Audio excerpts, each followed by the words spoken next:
In 1810, John Jacob Astor funded 2 expeditions, one over land and one by sea. Of the 140 people he engaged, 61 died and 2 went insane. Had one bend in this story shifted, everyone west of the Rockies and north of San Francisco would be standing today on foreign soil.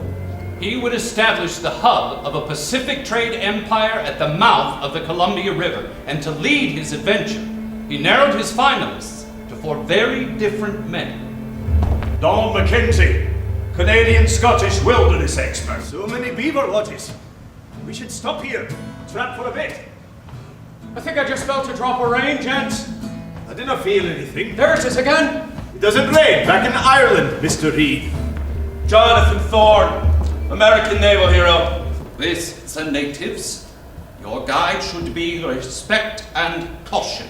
I share from experience. Don't assume you understand their ways, you won't. But treat them with respect, and you'll see that return. If not, the consequences can be dire. Duncan MacDougall, Canadian-Scottish fair trade. You are easily aroused. Struggle with your temper and lavish your opinions in public, first considering their merits. In short, you're a hothead. And I'm not sure a hothead is what I'm looking for. You want someone to drag a bunch of trappers into the middle of nowhere to build an empire out of mud and stacks? I'd say a hothead is exactly what you're looking for. Wilson Price Hunt, American businessman. President Jefferson, he wanted to make sure that whoever ended up living on the other end of this American continent wouldn't have to answer to a kid.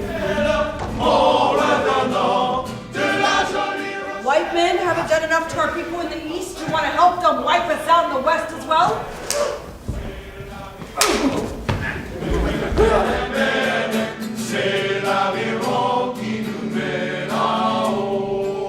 How far along is she? 2 or 3 months. You're certain? Marie's certain. She'll give birth sometime in December. I don't know what I want to do. Let's ask the men. That's not gonna make anyone feel any more. You got hired to make the decisions, Wilson. I know it's difficult, but it's October. Winter will be upon us. Gather the men. Northwest Company has declined our offer, Mr. Green. As far as we know, they have men in canoes heading towards the Columbia as we speak. We can't sit and wait. A month to 6 weeks is can't like wait a month. 6 weeks. We cannot wait that long.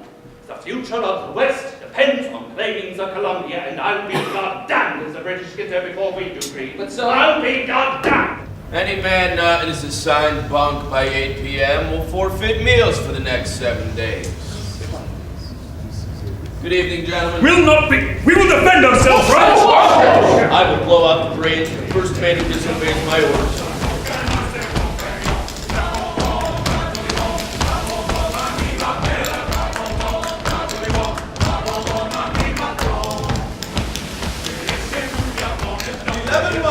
Upstream from the mouth of the Columbia River, Duncan MacDougall found a clearing he thought might work for Mr. Astor's grand emporium.